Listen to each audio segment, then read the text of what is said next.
Olá pessoal, Newton Gomes aqui da CPA Informações Empresariais.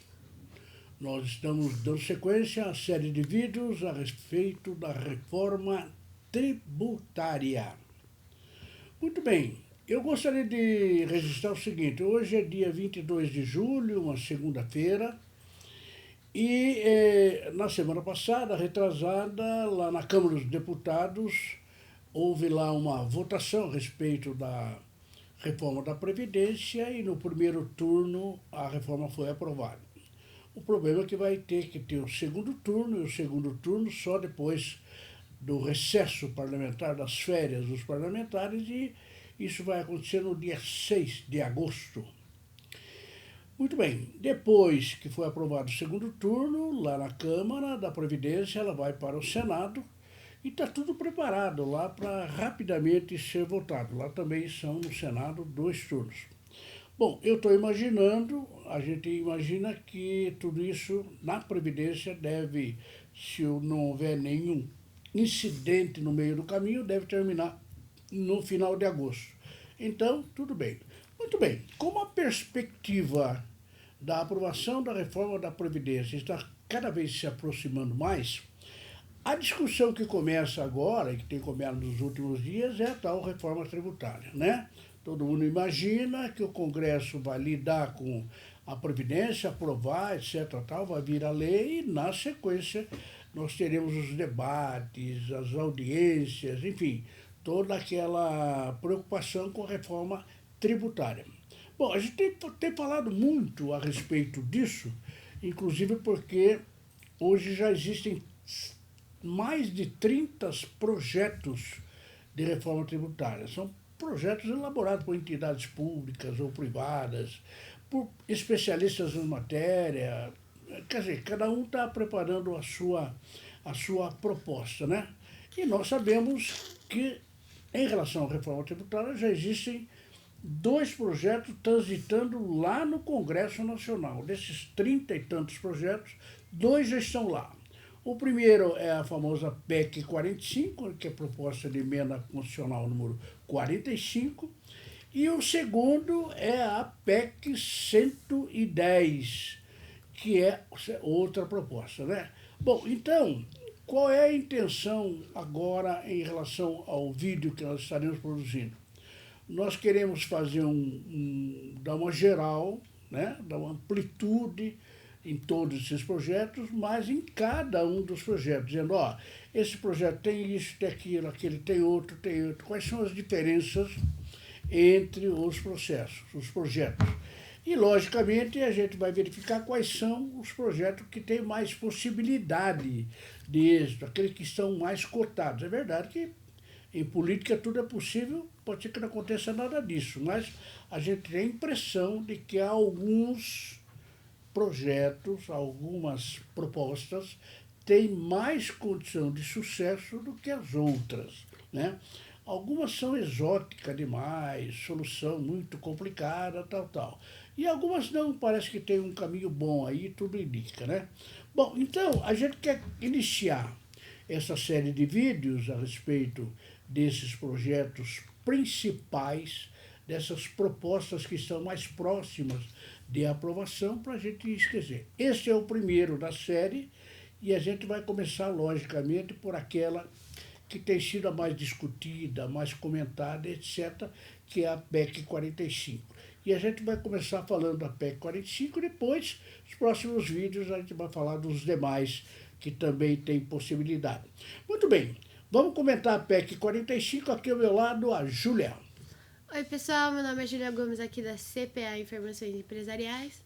Bom, como meu avô já disse, a PEC 45 é a que é a mais discutida no momento e sempre lembrando que ela é baseada na proposta do CCIF, o Centro de Cidadania Fiscal, que é comandada pelo Bernard Api, um economista.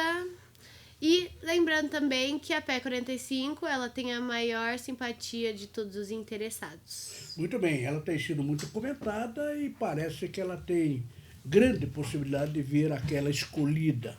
Muito bem, essa PEC 45, eu confesso, né, que a gente tem lidado muito com isso, Ela tem uma estrutura razoavelmente simples. É muito simples, pelo menos aquilo que se imagina. Claro que a execução pode ter problema, mas é muito simples. Por quê? Porque a PEC 45 ela quer concentrar a sua atenção exclusiva, só fala disso. Ela concentra a sua atenção na criação do IVA nacional. A pretensão única e exclusiva da PEC 45 é criar o IVA nacional.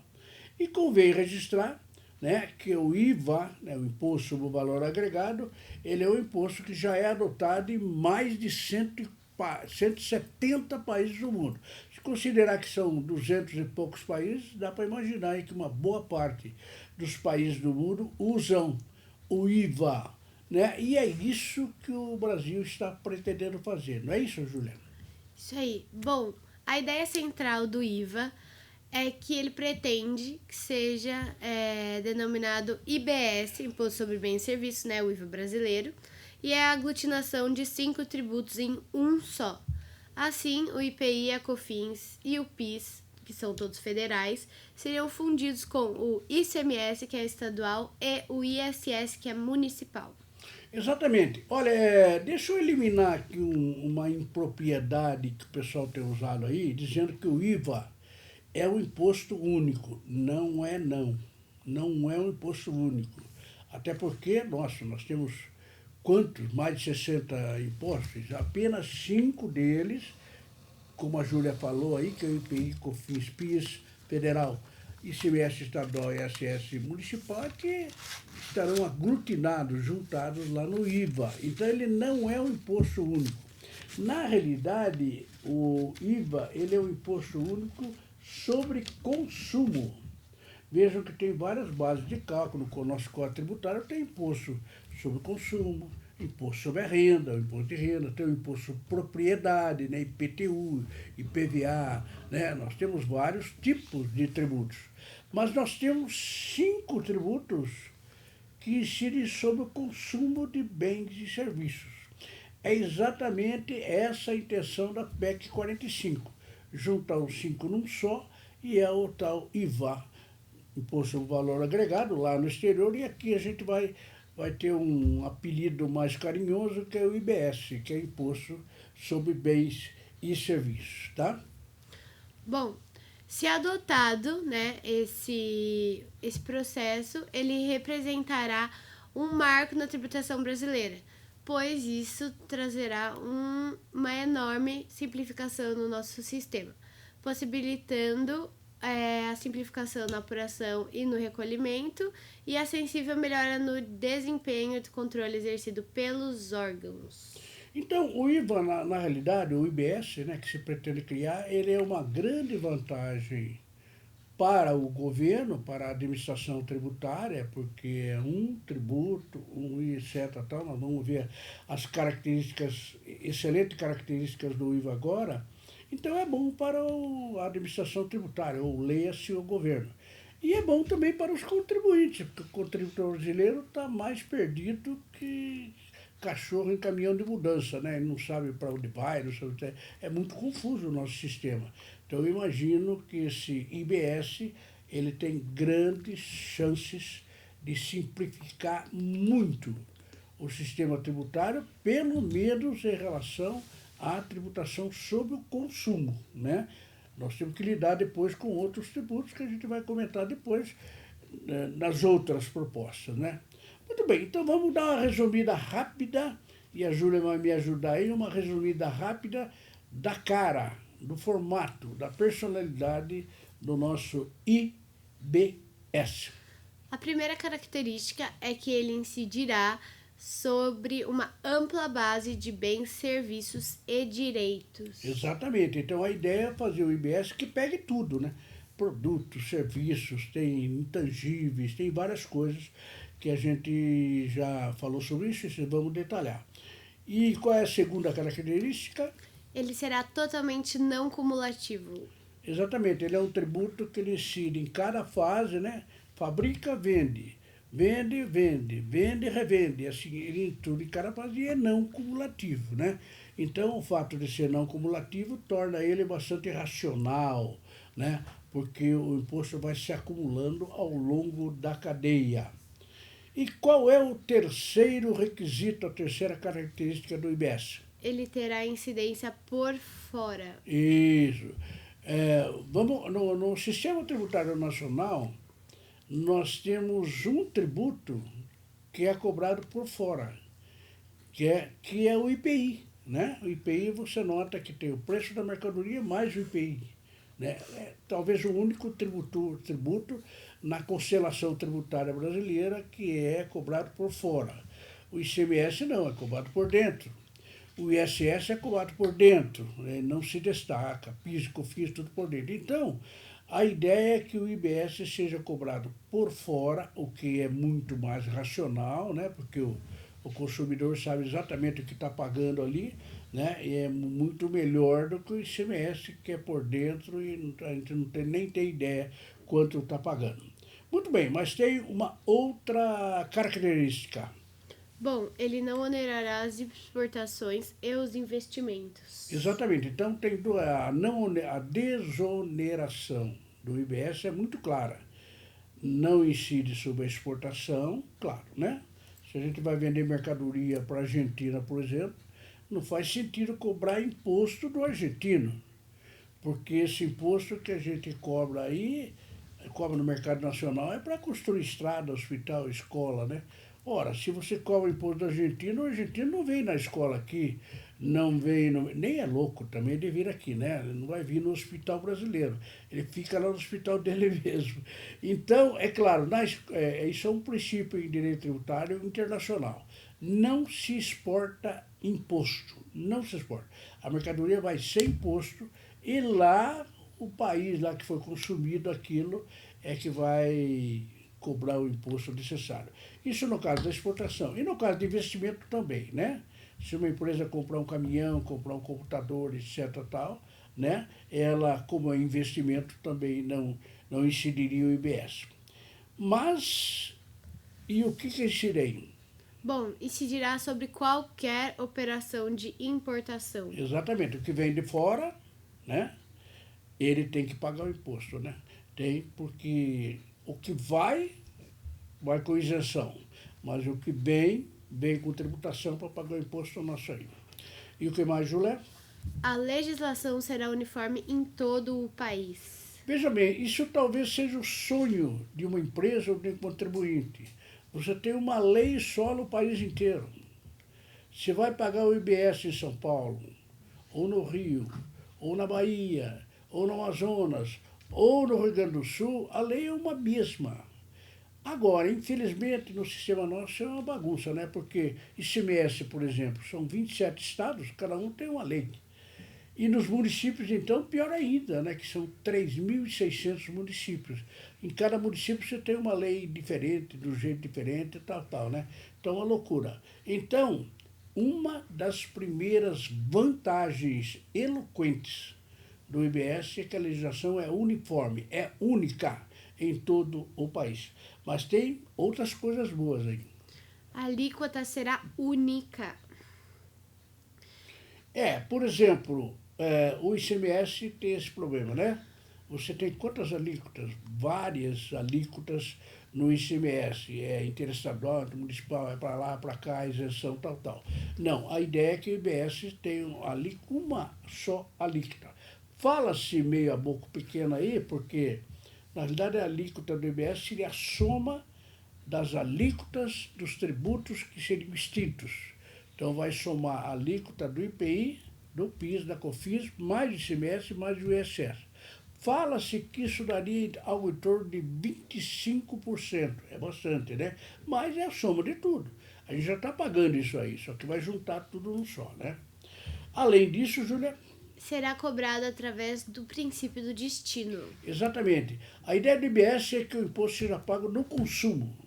A empresa sorocabana vende para a Bahia, o imposto, né, ele é pago lá na Bahia. Né? Pode até ser cobrado aqui, mas o dinheiro vai para a Bahia. A empresa sorocabana vende aí para Porto Alegre, o imposto beneficiará o estado de Porto Alegre, sempre no destino. Né? Aliás, é por isso que a exportação não paga imposto, pelo princípio do destino, né? Porque você está vendendo daqui para os Estados Unidos. Ora, o imposto não vai ser onde ele é consumido. Se você está vendendo para os Estados Unidos, quem vai consumir é o americano, ou quem estiver lá nos Estados Unidos. Ora, então o imposto é pago lá, é por isso que sai daqui com alíquota zero, com isenção, né?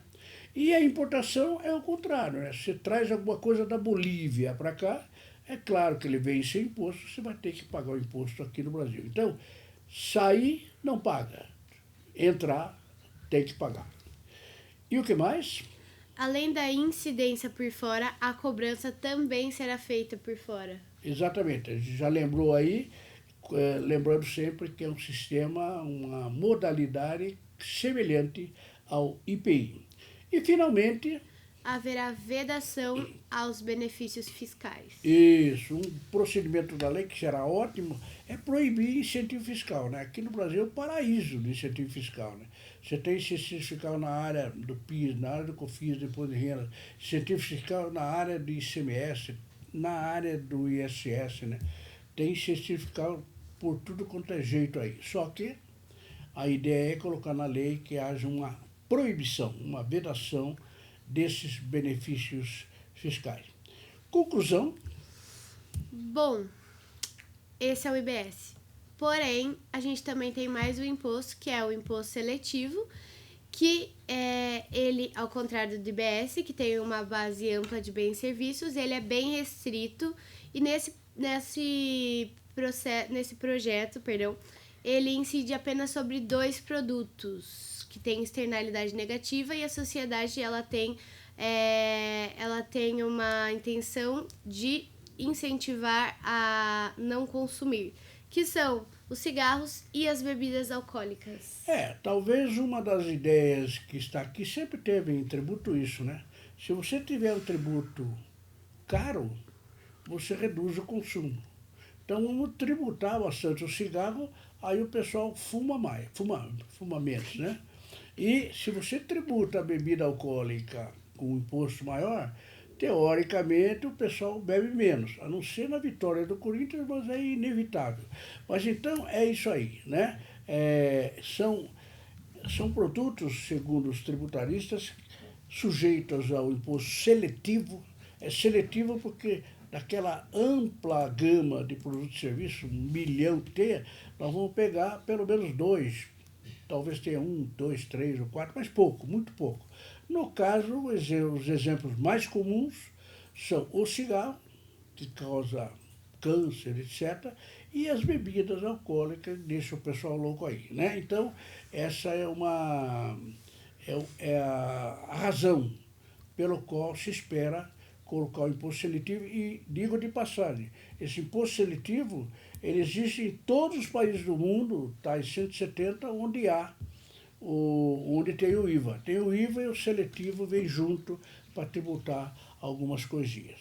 Muito bem, gente. Então, esse aqui é basicamente um painel, né, um retrato muito longo aí a respeito do que é o IBS e a proposta que a gente considera, pelo menos estão monitorando dia a dia, tudo indica que o IBS, ou a PEC 45, será aquela que será finalmente aprovada, o dia tal, né? Vai demorar um pouco, 3, 4 meses, mas tudo indica que é aquela que goza da simpatia de todo mundo. Provavelmente é isso que vai acontecer.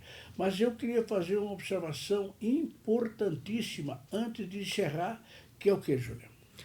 Bom, além do IBS e do imposto seletivo, a PEC número 45 não trata de mais nenhum tributo. E no vídeo seguinte, onde a gente vai falar de outra proposta, de outra PEC, a gente vai ver que tem aí uma diferença porque ela trata de outros tributos, como imposto de renda e etc. Exatamente. O pessoal que apoia a PEC 45, apoia tudo, não está certo, simplifica, fica fácil, tal. Só que todo mundo fala, mas não trata, não fala de imposto de renda, não fala de imposto de grandes fortunas, não fala sobre nada, né? Então tem esse problema. Mas, de qualquer forma, ele é um projeto, uma proposta realmente simples, fácil de entender, e eu acredito que ela tem, porque se o problema é isso, podemos adotar esse IBS da PEC e depois vamos tratar numa outra legislação, no imposto de renda, ITCMD, assim por fora. Certo, Juliana? Isso aí, pessoal. Bom, até a próxima e tchau. Eu gostaria de lembrar que nessa semana, pelo menos, foi prometido aí por todos os técnicos do governo Bolsonaro que ele vai ser anunciado um projeto tributário, um grande projeto tributário que ele está fazendo aí, que vai interferir na reforma tributária. A gente vai falar sobre outras coisas, mas também, se sair, estaremos aqui comentando o projeto de reforma tributária do Bolsonaro. Espero vê-los nos próximos vídeos. Muito obrigado.